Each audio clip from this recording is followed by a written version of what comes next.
Today I'm making some leaves to use in a flower hug or two, and I wanted to show you one place where I do fusible applique with interfacing. Oftentimes we do fusible raw edge applique, but for the leaves on my flower hug quilts and for other types of applique, I like to use fusible interfacing because it allows you to have a turned under edge, especially if you have a piece of something that has a lot of seams in it. You don't want to have the raw edges. If the raw edges are at the edge, you don't want to have those possibly unraveling. So what I do when I'm using fusible interfacing is I first of all take the leaf. I have them pieced. I take the leaf and I go to my interfacing and I use a Pellon product. It's Pellon 950F and it's fusible on one side. So this side is smooth. It doesn't have the fusible. This side has the fusible.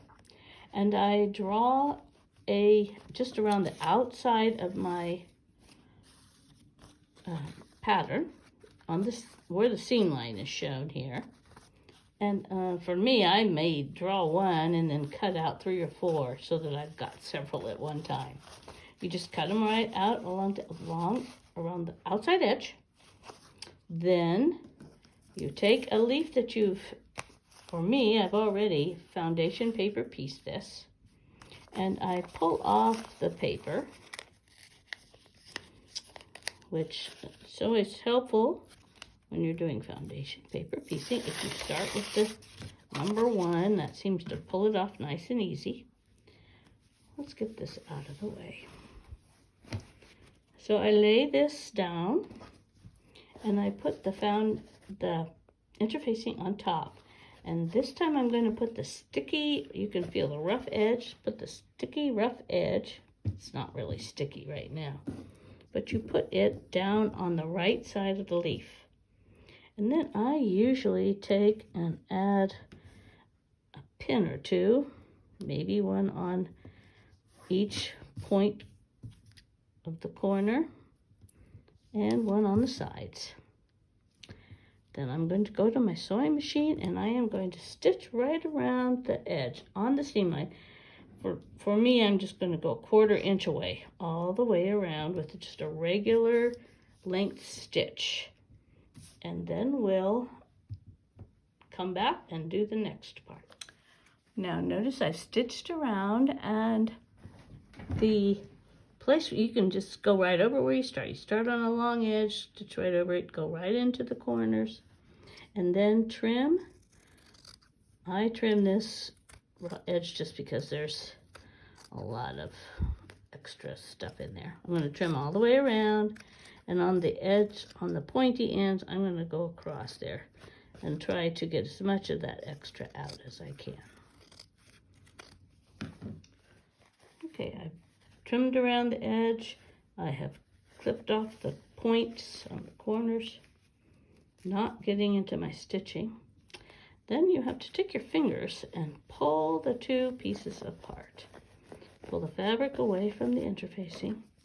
Take a little snip here, and then I usually snip this way and this way so that I can turn the leaf right side out. And this takes some time, so I'm not going to go through all of that, but after you turn it right side out, you're going to use your fingers or a stiletto that has a blunt point on it, and you're going to get everything as turned out as you can, and get the points to be as pointy as you can. It doesn't have to be perfect. And then we'll go on. Once you have the edges pushed out, and you can use your fingernail, I don't usually put this under the iron yet because this is fusible. And you'll have it on your ironing board. And sometimes I will stick this on top of a applique pressing sheet like this and may touch it with a warm iron. But it's usually, I wait until I'm ready to put it on the flower hug. But it's all ready. Once you get your flower hugs laid out, when you're ready to put your leaves on, you just lay them down, press them well, and they will stick to your background. And then you can see here, I usually use a blanket stitch and stitch around the edge with a blanket stitch all the way around.